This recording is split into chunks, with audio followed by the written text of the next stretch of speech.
الأصدقاء الأعزاء، الصديقات العزيزات في كل مكان، مرحبا. سوريين، عربا وكردا وسريان وأشوريين في المهاجر والشتات. أتمنى أن تكونوا بألف خير. أولا اسمحوا لي بتوجيه الشكر والتحية والتقدير لكل النشطاء والمثقفين والناس العاديين الذين تضامنوا معي ضد صفاقة وتفاهة وسخافة وسفالة وندالة إعلام الجولاني، هذا الإعلام متمثلا بقناة آه الأخبارية ومذيعها معاذ محارب. آه حملة التضامن تلك العفوية والتلقائية أكدت لي شيئين: الأول، أنني كنت على حق، ولم أتجاوز حدود اللباقة وآداب الحوار أثناء رد الشتم والإهانة. من يتعامل معي بمهنية وموضوعية وأخلاق أرد له الاحترام ضعفين أو ثلاث. من يتعامل بصفاقة وندالة وتفاهة أعيده إلى حجمه الطبيعي، بأنني منحته شرفا هو لا يستحقه. وكذا فعلت مع معاذ محارب، بأنني منحته شرفا هو لا يستحقه، وها أنا ذا أسحب هذا الشرف منه. وقد عبرت عن ذلك على صفحتي في الفيسبوك، وارتأيت أن أؤكد على هذا الأمر مرة أخرى. وذكرت في ختام قبل أن يقطع البث، يعني هو مرتين أو ثلاث، بأنني منحته شرفا هو لا يستحقه. هذا أولا، يعني خالص الشكر والتحية والامتنان لكل من تضامن مع حرية الرأي وحرية الدفاع عن النفس في مواجهة الإعلام الموتور، إعلام الكراهية، إعلام ائتلاف السلفية الجهادية والإخوان. قد يقول قائل: ولماذا شاركت؟ أنا شاركت لأنه سوريا بلدي، سوريا وطني، وهؤلاء يحتكرون الإعلام العام، يحتكرون المجال العام. وأنا شاركت بناء على دعوة. أنا لم أتطفل، يعني لم أفرض نفسي، بناء على دعوة رسمية منهم، وشرط مني أنه أن يلتزم معاذ محارب المهنية والموضوعية والتوازن والعدل في توزيع الوقت، وأن لا يتعامل معي بوقاحة. بالحرف كتبتها هكذا: أن لا يتعامل معي بوقاحة ويقاطعني ويكرر نفس السلوكيات التي كررها فيما سبق. هذا هو نص الدعوة ونص ما دار بيني وبين منتج البرنامج، إذا كان هو بالفعل منتج برنامج على الطاولة في قناة الإخبارية.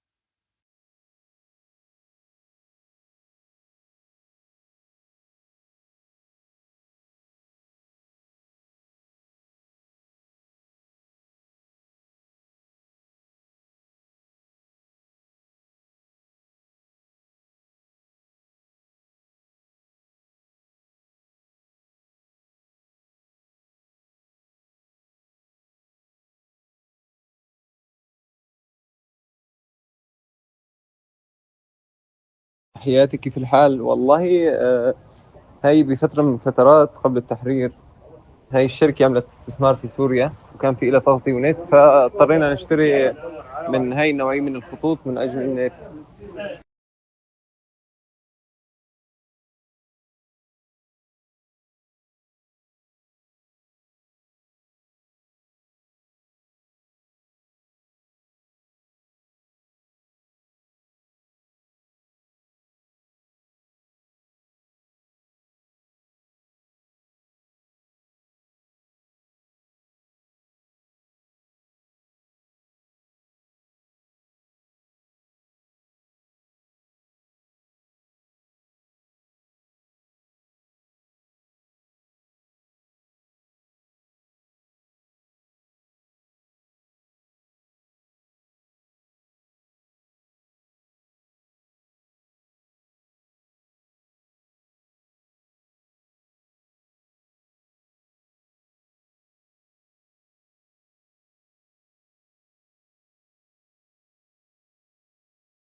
طبعا نشري لهذه الدردشة ونصها للتوثيق، لأنه أنا بعرف أنه المنتج في هيك قنوات ما عنده هالصلاحية، هو شكلا منتج، لكن الفعل والقول والأساس للمذيع اللي بيعتبر حاله هو مالك قناة الأخبارية، يعني هو اللي بيحدد سياسة البث والتحرير ويقطع البث ويبلش البث والقصص هي كلياتها، بيعتبر أنه هو وارث هذه القناة من أبوه البعثي.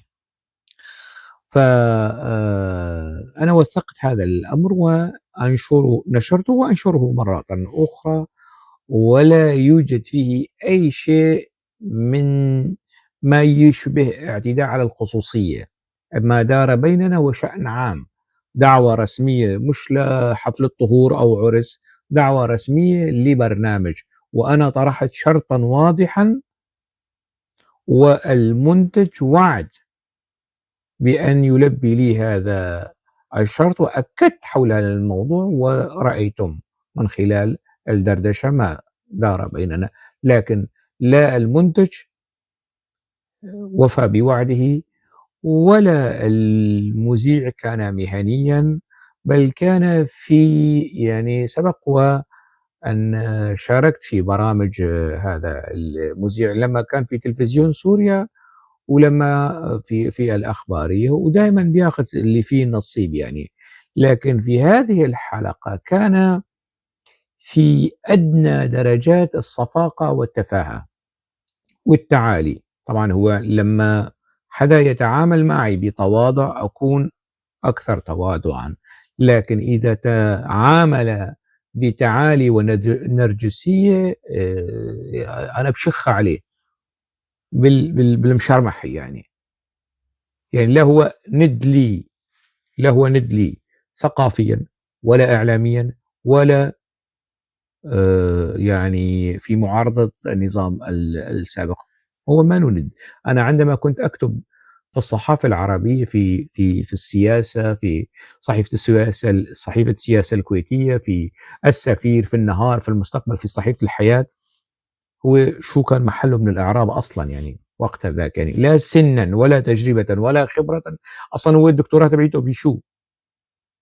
يا ريت يبرز لنا من أين حصل على هذه الدكتوراه، هل هي دكتوراه في أكل الهوى على الهوى في البث المباشر والنرجسية والتفاصح والحنانيكة والحركات الكاريكاتيرية والتفاصح الزائد على الحد وكأنه هو في سوق عكاز. فليبرز لنا يعني الدكتوراه تبعيته من أين حصل عليها وكيف، ويعني المرجعية الأكاديمية التي يستند إليها. الدكتور معاذ محارب دكتوراه في شو؟ غالب الظن أنه دكتوراه في الفاشية، دكتوراه في العنصرية، دكتوراه في النرجسية، دكتوراه في أكل الهوى على الهوى بصريح العبارة. فهؤلاء يظنون أنه أو يتوهمون أنه يحتكرون الفضاء العام، وهم مسيطرين على الإعلام بتمويل قطري، بتمويل سعودي، بتمويل تركي، مسيطرين. لئلا يفهم أنني أتهرب من النقاش والحوار ومقارعة الحجة بالحجة وطرح الفكرة بالفكرة، شاركت، وكانت مشاركتي مشروطة والشرط واضح، وجرى ما جرى. ويعني أعتقد بأنني التزمت أقصى درجات ضبط النفس لحين تلك اللحظة التي تطاول فيها، ووصفني بطول اللسان، فما كان بي إلا أن أرد عليه، والصاع صاعين وثلاث وأربع يعني. وبالفعل أنا منحته شرفا هو لا ولن يستحقه يعني. وسنشرب القهوة الآن أيضا على شرف معاذ محارب، ريثما يتشكل لديه شرف يعني، ريثما يمتلك ذلك الشرف، يعني شرف المهنة، أخلاق المهنة، الموضوعية، التوازن، رفض خطاب الكراهية، ريثما تتحقق هذه الأشياء ويمتلك قدرا من الشرف والاحترام، يحترم ضيوفه، يحترم يعني هو وجه لي دعوة أو مؤسسته أو منتج برنامجه بصرف النظر، فينبغي أن يحترم هؤلاء الضيوف ولا يسخر منهم ولا يشكك فيهم ولا يتطاول عليهم. يتطاول سيلقى ما يستحق، وقد لقي ما يستحق أيضا، وحتى ذلك الموقف أيضا هو شرف لا يستحقه في كلتا الحالتين. في مشاركتي في برنامجه هو شرف لا يستحقه، وردي عليه أيضا في منصته في برنامجه هو شرف لا ولن يستحقه. إذا وهم احتكار الفضاء العام والإعلام السوري، يعني أنا لست بحاجة إلى قناة الإخبارية ولا لقناة سوريا للظهور، يعني أنا شخصية كردية سورية عامة معروفة، لي حراكي الثقافي، لي حراكي الصحفي والسياسي، أنتقد أغلب الأطراف، أنتقد قسد، حزب العمال الكردستاني، النظام التركي، النظام السوري السابق والحالي. فأنا لست بحاجة إلى قناة الإخبارية، قناة الإخبارية بحاجة لي ولرأيي ولمشاركتي. هو شو سوى هذا البني آدم؟ جاب ضيفين، يعني عبد الرحمن آل رشي، وهو نص نص يعني مع نظام الجولاني، وواضح من خطابه، أنا مش لن أضيف الكثير، كان خطابه واضحا والناس بتفهم وبتعرف تقيم، وشوي يغازل القسد ويتودد لهم وبيروح لعند نواف خليل وبيعمل كونتاكت وكذا وندوات ويطلع على إعلام كمان إعلام القسدي، وبالتالي ضربي على الحافر وضربي على النافر، شوي على الجولاني شوي مع قسد، لكنه الآن يميل أكثر إلى قسد، عفوا إلى الجولاني، تماشيا مع الأيديولوجيا والعقيدة الإسلامية اللي الناس فيها يعني توضح وتشوف وتقيم أداء البشر. يعني هذا أولا. وجابوه بوصفه كرديا معتدلا ومناسبا ومنسجما مع هواهم، هوى نظام الجولاني. الثاني عبد الرحمن الحاج، الباحث السوري، وأيضا يعني اخوانجي وعلى علاقة وشيجة ووطيدة مع الائتلاف، وهو أيضا تطاول علي في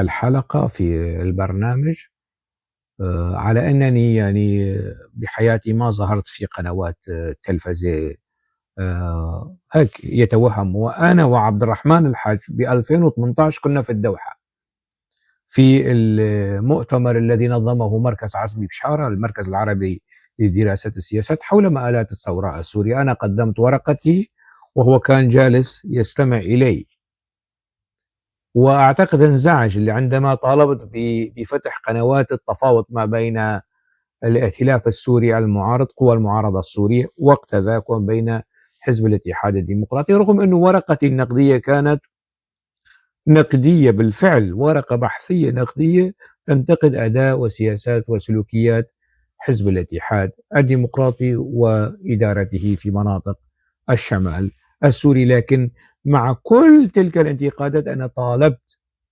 المعارضة السورية بفتح قنوات التفاوض والحوار مع قسد، مع حزب الاتحاد الديمقراطي وقت ذاك في 2018. أنا كنت على المنصة أقرأ ورقتي وهو كان يستمع إلي وقت ذاك في الدوحة. يعني مثل ما بيقولوا المصريين، إذا نسيتوا اللي قرأ هاتوا الدفاتر تنقرا مشان يعرف مين هو شانغوسي، وإذا بده يتطاول عليه يروح يعني يتابع ما ترجم لي إلى اللغة التركية، ما ترجم لي إلى اللغة الإنجليزية من مقالات سياسية، من بحوث، من دراسات، وكل هذه التفاصيل. دعوا الأمور الثقافية والأدبية جانبا. يعني هذا الباحث السوري، إليكم هذه التفاصيل.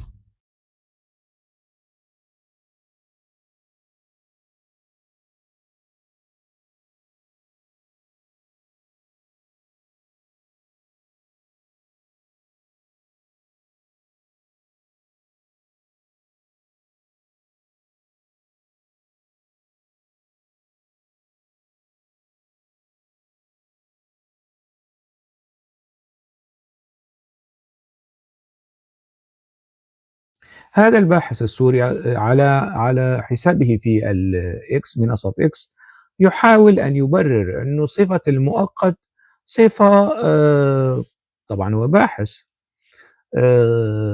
صفة يعني ترافق كل الرؤساء والقادة والزعماء، ما في زعيم أبدي، كلهم مؤقتين فترة مؤقتة ويذهب. نعم، لكن هنالك مؤقت شرعي قانوني منتخب يا حضرة الباحث، وهو بكل تأكيد ليس زعيمك المفدى أبو محمد الجولاني، وهنالك مؤقت أتى بانقلاب، وما جرى في سوريا يعني لا يشبه انقلابا لكي نقول انقلاب، ولا يشبه ثورة، بالموتورات وبضوء أخضر إسرائيلي وبدعم تركي وبرفع الغطاء الروسي، بشار هرب وأنتوا اجيتوا احتليتوا ما كان يحتله بشار الأسد، احتليتوا السلطة السورية، احتليتوا الدولة السورية.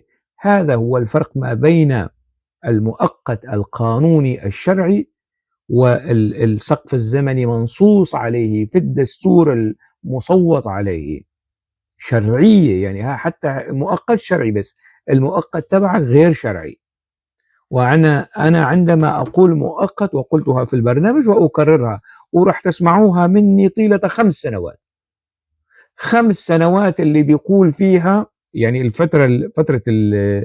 الفترة الانتقالية المؤقتة 5 سنوات أعلنها رئيسكم الانتقالي المؤقت نفسه رئيسا انتقاليا مؤقتا طيلة 5 سنوات. راح سمعكم هاي الرئيس السوري الانتقالي المؤقت أبو محمد الجولاني.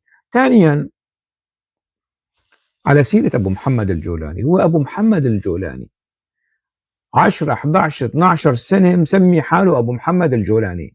يا أستاذ آلاء رشي، أنت وغيرك لا تستلطفون هذه التسمية، هذه مشكلتكم، لكن هذه التسمية ليست سبة، ليست شتيمة.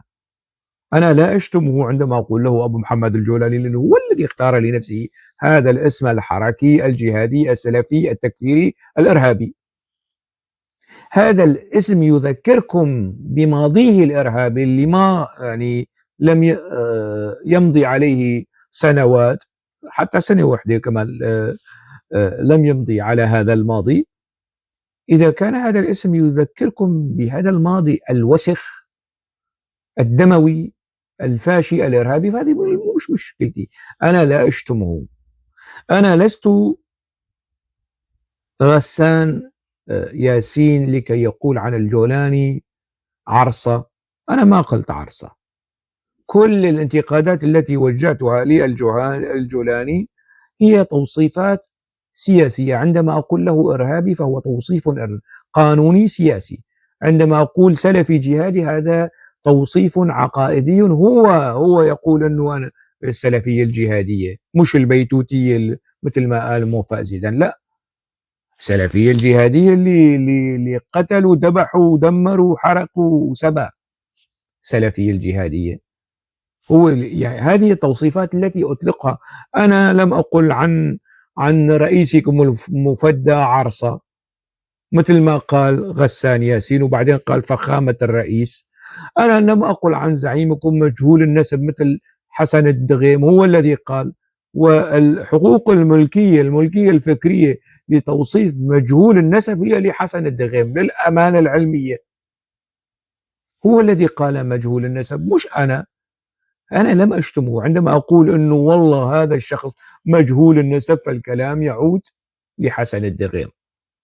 عندما أقول بأنه سلفي جهادي والذي يعلن عن نفسه سلفيا جهاديا، ويعني عندما أقول أبو محمد الجولاني، وهذه ليست شتيمة، وليش بتخجلوا؟ ليست سبة، ليست إهانة. إذا أنتم تعتبروها إهانة هي مشكلتكم مش مشكلتي. هذا اسمه ويليق به أبو محمد الجولاني، أحمد الشرع لاحقا. صرنا 12 سنة 13 سنة بالنادي وهو يعني يكنى بهذا الاسم ويتفاخر بهذا الاسم. طولوا بالكم علينا نشوف 10 سنين حال هذا الرجل هل بالفعل تبرأ من أبو محمد الجولاني السلفي الجهادي التكفيري الإرهابي؟ نشوف سلوكه، بعدين نقرر هل يستحق توصيف فخامة الرئيس، هل يستحق اسم أحمد الشرع أم لا يستحق. هذا الموضوع منوط بسلوكيات وسياسات رئيسكم المفضل، مشان تكون الفكرة واضحة وجلية ولا لبس فيها. إذن عبد الرحمن الحاج يعرفني، ومش بس رموز هذه السلطة الكل يعرفونني، من وزير الثقافة يعرفني تماما أبو طبق الكرامة، وزير الإعلام حمزة مصطفى يعرفني تماما يعني، وفي تواصل بيناتنا قبل ما يصير وزير إعلام. مين كمان بتكون يعني من اللي صحفيين واعلاميين تابعين، ابراهيم الجبين يعرفني تماما يعني، وسبق حكينا في هذا الموضوع. غسان ياسين اللي في تلفزيون سوريا بيشتغلوا في تلفزيون سوريا، الكل يعني يعرفونني ويعرفون نفسي النقدي وموقفي النقدي من الإسلام السياسي، من حزب العمال الكردستاني، من قسد، ومن نظام الجولاني. الكل يعرف يعني هوشانغ أوسي ليس نكرة سياسية، ليس نكرة ثقافية، بل هوشانغ أوسي يعني شو بدي أقول، مشاركته في أي برنامج على الإعلام السوري لم يهادن ولم يمالئ ولم يتنازل على حقوق الشعب السوري بشكل عام والشعب الكردي بشكل خاص. دائما خطابي كان وطني، واللي بده يتابع ويراجع ويتحرى لقاءاتي ومشاركاتي في إعلام النظام السوري معروفة وواضحة. يعني أنتقد نعم، لكن لا أتفاوض على حقوق شعبي السوري، لا أتفاوض على حقوق شعبي الكردي، لا أتفاوض على حقوق شعبي السرياني، لا أتفاوض على حقوق أخوتي وأبناء عشيرتي من أهل السويدة ومن أهل الساحل ومن أهل الدير ومن أهل الرقة ومن كل المناطق السورية. خطابي واضح، خطاب وطني يدعو إلى سوريا التي تحقق أحلام وطموحات ومطالب السوريين. اللي بيطلعوا بيقولوا عرب 30-90% عرب بدون سند، بدون إحصائيات، بدون شيء موثق محايد. ما في شيء من هذا الكلام في مناطق الجزيرة. وبعدين بيقولوا العرب الجزيرة ليسوا مع قسد. يا حبيبي يا نور عيني، عرب الجزيرة شرفاء وجسورين وأبطال وأوفياء ونشامة وغيارة، وشو بتكون أكثر من هيك؟ إذا تعرضوا للضيم لديهم سلاح وبإمكانهم أن يردوا عن أنفسهم الضيم والظلم في حال تعرضوا له من قسد. أبنائهم داخل قسد، مصيرهم معلق بقسد مش معلق بالجولاني. بطلوا هالأكذوبة هالتفاهة وتروجونها في الإعلام السوري، ولا يصدق ويجعر هيك ويطالع الجعير وأنه هذه لا تبتلع. لا تبتلع طبعا، لا تبتلع بالنسبة لواحد فاشي وعنصري. لا تبتلع أنه أنت ما عندك سند، ما عندك سند في تستند عليه غير العنصرية والموقف الفاشي والعنصري من الكرد. وبيحكي مع الأرشي بيقول له أنت الكردي وأنت الكردي، يعني وعلى أساس أنه شنغوسي ليس كرديا، وهي شفة قهوة. وكأنه في على امتداد الحلقة لا يتحدث إلي ككردي بشكل صريح ومباشر، يتحدث إلى الأرشي أنه وأنت الكردي وأبناء شعبك وأبناء كذا، ويوجه خطابات الأرشي من هذا المنبر لأبناء عشيرته. هذا الأسلوب يعني المهم ما بدي أعلق عليه يعني. النداءات والاستجداءات والقصص هي كلياتها، لكنهم ينظرون إلي ككردي. إعلام الجولاني يتعامل معي ككردي، نشطاء الجولاني يتعاملون معي ككردي ولي الفخر. ممتاز، هذا الذي أنا أريده. عندما ينظرون إلي ككردي هذا دليل أنني لا أتفاوض على كرديتي، ولن أتفاوض على سوريتي أيضا. يعني هذا البلد مش ملك أبوهن ورثوا، هذا بلدنا لازم ندافع عنه. يا وما في ما في خيارات أخرى أمامي وأمام كثر. يعني لنا في دمشق أكثر ما لي الجولاني في دمشق. أنا لي في دمشق أكثر ما للجولاني. أنا لي في دمشق قلعة صلاح الدين، جدي صلاح الدين، لي في الساحل السوري، لي في حمص، لي في ساحل الغاب، لي في سوريا الكثير الكثير، لي في حلب. دعوا مناطق الجزيرة ذات الغالبية الكردية طبقا لوثائق الأرشيف العثماني، المناطق الكردية طبقا للأرشيف العثماني، روحوا غيروا في الأرشيف العثماني. هذه دعوها يعني لا نقاش حولها، لا جدال. فسوريا بلدي كسوري وبلدي ككردي،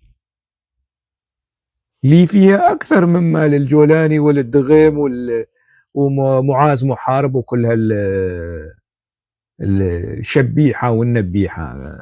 لن أتنازل عن سوريا لهم، لن أترك سوريا لهم، مثل ما لم أترك سوريا لآل الأسد ولنظام البعث.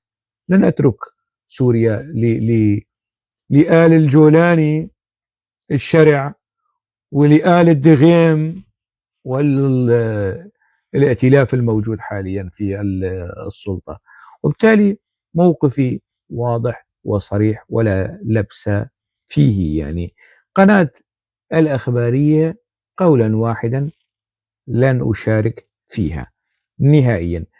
قناة التلفزيون سوريا باقي خيط، في كل مرة يعيدونني أنه المذيع سيكون منصف في توزيع الوقت وعادل وكذا، ويخلفون تلك الوعود، وكل شيء عندي مأرشف وموثق في المراسلات، والفيديوهات أيضا موجودة. بعد الوعود نكث الوعود، وأنا لم أقطع هذه الشعرة مع تلفزيون سوريا، ليس لأنه أنا بحاجة للموضوع، لا، لأنه هذا يفترض أن يكون تلفزيون سوريا، وسوريا بلدي.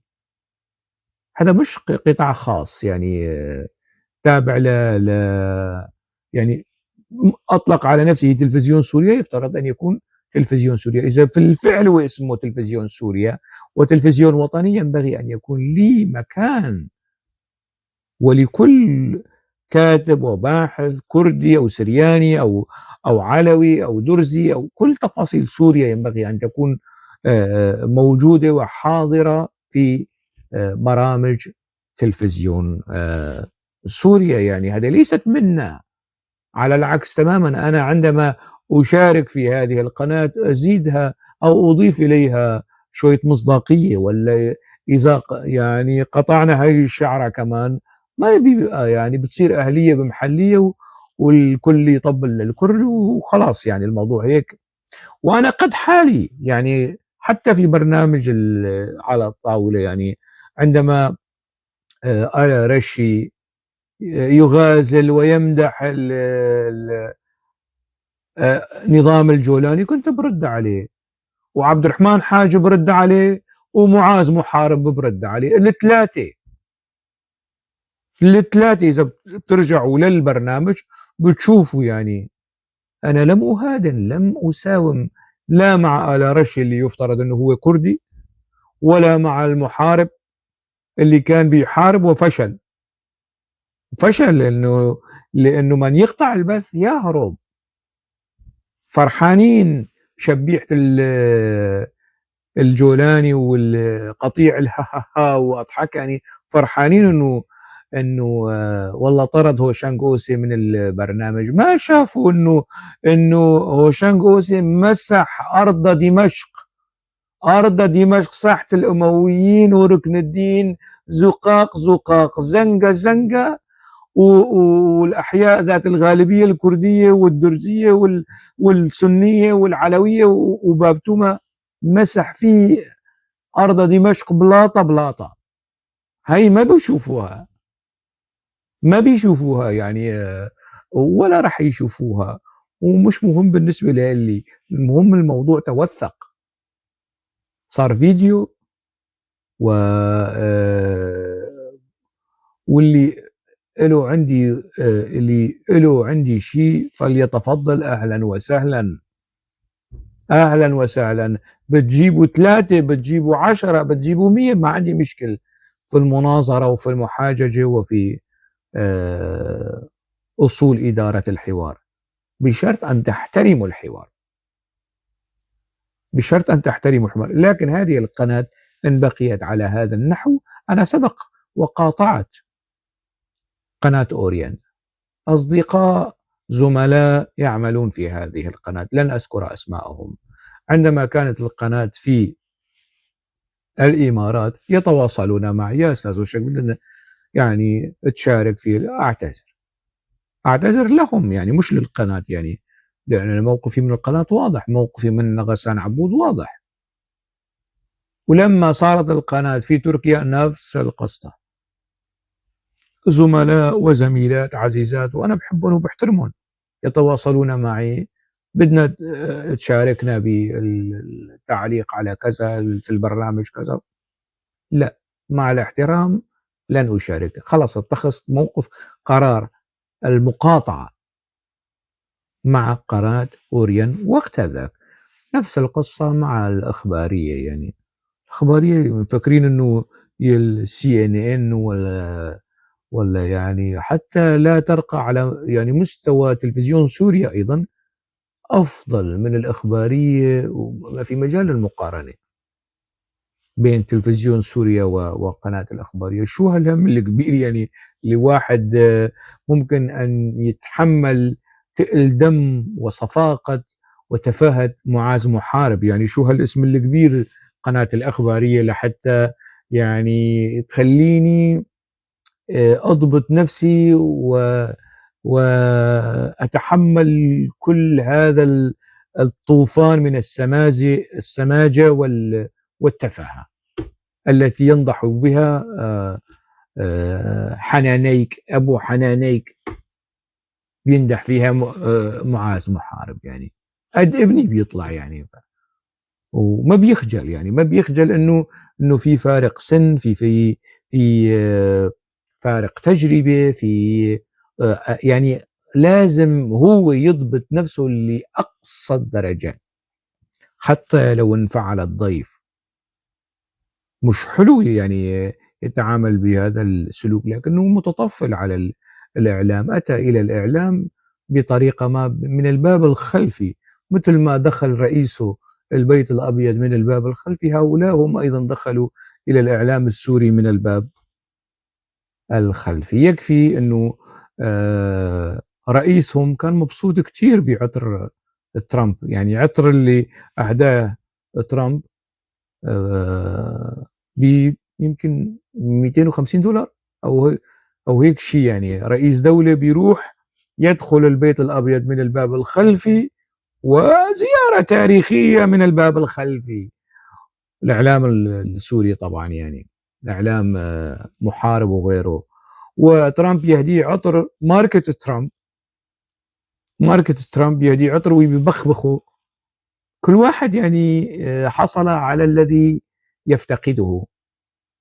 ترامب ما عنده تاريخ 300 400 300 سنة بتاريخ بلده وتاريخه، يعني ما عنده هالشيء. والثاني ما عنده هالعطر، ريحته يعني يبدو انها ازكمت انوف ترامب وموظفي البيت الابيض والاداره الامريكيه، فاعطاه عطر يعني ب $250. ما بيستحوا انه هي اهانه سوريا هي إهانة، ما بيستحي، ما بيطلع عبد الرحمن الحاج ويتحدث عن الإهانة التي تعرض لها هو بوصفه سوريا وسوريا بوصفها دولة فيما جرى في البيت الأبيض. ما في علم سوري، ما في علم سوري في تلك الجلسة، وبيمدحوا وبيضحكوا وبيهللوا وبيطبلوا زيارة تاريخية، فضيحة تاريخية، كارثة تاريخية، مسخرة تاريخية. يعني هذا النظام يشبه إعلامه، وهذا الإعلام يشبه هذا النظام، وافق شن طبق، يعني ما في أكثر من هيك. إذا احتكار الفضاء العام حتى ولو كان عندهم هذا الوهم، أنا عندي قناتي على اليوتيوب اللي تقريبا 9000 مشترك، عندي صفحتي على الفيسبوك اللي تقريبا 20,000 متابع، خلاص يكفي.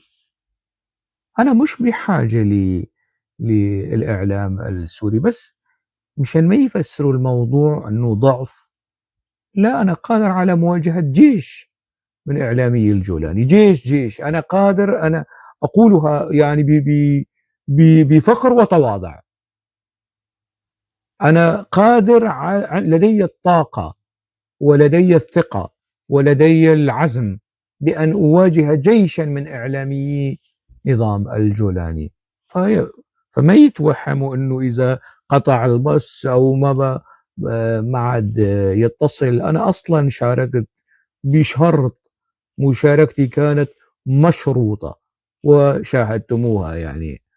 فإذا أكتفي بما لدي من حيز المشاركة والتواصل مع الناس عبر حساباتي على التواصل الاجتماعي، وسأبقى هكذا يعني ضد نظام الجولاني، لأنه يستحق أن يكون واحد مثلي ضده، وكل واحد وطني ومثقف وعنده شوية أخلاق وعنده شوية حس إنساني وحس كرامة يتفاعل مع آلام السويداء، آلام الساحل السوري، آلام شرق الفرات، آلام السوريين ككل. يعني يفترض به أن يكون بالضبط من هذا النظام اللي أقل ما يقال فيه بأنه طائفي، عنصري، بعثي، إخوانجي، أردوغاني، تافه. هذا نص الاتفاق المبرم بينه والتوقيع. لا يحترمون توقيع رئيسهم المفدى أبو محمد الجولاني. لا يحترمون أبو محمد الجولاني. يقول قوات سوريا الديمقراطية، قائد قوات سوريا الديمقراطية، هم مصرين، شايفين حالهم دولة، بيشوفوا قسد ميليشيا على كيفهم يعني. فحتى يعني شعب لا يحترم رئيسه، إعلام لا يحترم الاتفاق. يعني هذا الاتفاق بناء، يعني المواد اللي فيه 7 من مواد. شوفوا يعني المادة الأولى شو بتقول؟ الاتفاق الذي أبرم بيد قسد والجمهورية العربية السورية ضمان حقوق جميع السوريين في التمثيل والمشاركة. ضمان حقوق جميع السوريين في التمثيل والمشاركة في العملية السياسية. بالله عليكم، يعني هل للسريان مشاركة حقيقية في العملية السياسية الانتقالية حاليا؟ هل الكرد مشاركة حقيقية؟ هل العلويين مشاركة حقيقية؟ كذب. هذا سلوك وأداء الحكومة الحالية فيما يتعلق بالعملية الانتقالية ومستويات المشاركة انتهاك هذا الاتفاق، يعني انتهاك صارخ في العملية. وكافة مؤسسات الدولة بناء على الكفاءة بغض النظر عن خلفياتهم الدينية والعرقية. هلا التشكيلة الوزارية الموجودة فيها واحد كردي بناء على الكفاءة؟ هلا العرب الموجودين، السنة الموجودين، بني أمية الموجودين في هذه السلطة، هل هم بناء على الكفاءة؟ أبو عمشة الموجود في الجيش السوري في وزارة الدفاع بناء على الكفاءة؟ كفاءته في سرقة الدجاج، بواق الدجاج، بناء على شو؟ وين الكفاءة يعني؟ البند الأول كله من الألف إلى الياء منتهك منتهك في سلوك وأداء الحكومة السورية الحالية. المجتمع الكردي مجتمع أصيل في الدولة السورية حتى في الصياغة. غلط، الدولة هيكل إداري، والمجتمع الكردي يعني مجتمع كردي، ما شو مجتمع كردي جزء من أصيل من الدولة، جزء أصيل من سوريا. المجتمع الكردي جزء أصيل من سوريا مش من الدولة السورية. هنالك خلط حتى، يعني مش مضبوط حتى على مستوى التركيبة. المجتمع الكردي مجتمع أصيل في الدولة السورية، وتضمن الدولة السورية حقه في المواطنة وكافة حقوقه الدستورية في المواطنة. تضمن حقه شوف، الدولة تضمن الحق في المواطنة لكل السوريين، لكن هنالك خصوصية. الشعب الكردي هنالك له خصوصية، المجتمع الكردي له خصوصية. وين هي الخصوصية مذكورة في الإعلان الدستوري؟ لا. مذكورة موجودة في أداء الحكومة السورية الانتقالية؟ لا. إذا البند الثاني كمان منتهك. البند الثالث وقف إطلاق النار على كافة الأراضي السورية. شو وقف إطلاق النار؟ وقف إطلاق النار جرى انتهاكه، صاروا يهجموا على سد تشرين ويهجموا على قسد في دير الزور وفي مناطق حلب هو الانتهاكات هي كمان الحكومة انتهاكات. الثلاث بنود الأولى منتهكة من قبل الدولة. شو كمان؟ دمج كافة المؤسسات المدنية والعسكرية في شمال شرق سوريا ضمن إدارة الدولة السورية بما فيها المعابر. هذا البند الرابع في تسلسله، هو البند الرابع. لكي يتحقق هذا البند ينبغي أن يتحقق البند الأول والثاني والثالث لكي نصل إلى البند الرابع في التسلسل. إلى الأول تحقق، لا الثاني تحقق، لا الثالث تحقق. هم يركزون على البند الرابع، موضوع الدمج. ما بيفهموا من هالاتفاقية غير الدمج القسري. وماذا إذا رفضت قسد؟ شو نسوي؟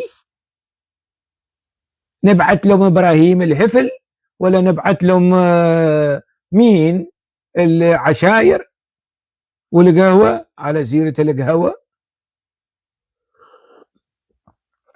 وماذا إذا رفضت قسد؟ يا رفضت قسد لأنه أنت انتهكت البنود الثلاثة. البند الخامس ضمان عودة كافة المهجرين السوريين إلى بلداتهم وقراهم وتأمين حمايتهم من الدولة السورية. يا نظام الجولاني، يا نظام محمد الجولاني، يا صاحب هذا التوقيع، يا الرئيس السوري المؤقت، أنت احترمت هذا التوقيع واحترمت هذا التعهد، هذه الاتفاقية. أعدت المستوطنين النازحين الذين أتوا من الدير ومن من حمص ومن حما ومن دمشق ومن ريف دمشق إلى أماكنهم، وطهرت عفرين منهم تطهيرا. هذا البند يأمرك بذلك. هذه الاتفاقية كدولة سورية يفترض بك يا دولة سورية انتقالية، حكومة سورية انتقالية، أن تطبقي هذا البند حرفيا، لا زيادة ولا نقصان. إذن هذه الاتفاقية التي يتباكون عليها هم أبرز من انتهكوها ولا يحترمونها. وأنا لا أعلم قسد لماذا حتى الآن، يعني أنا أعلم بضغوطات تركيا وبضغوطات من أوجلان حتى هذه اللحظة قسد هي أكثر من تحترم هذا الاتفاق.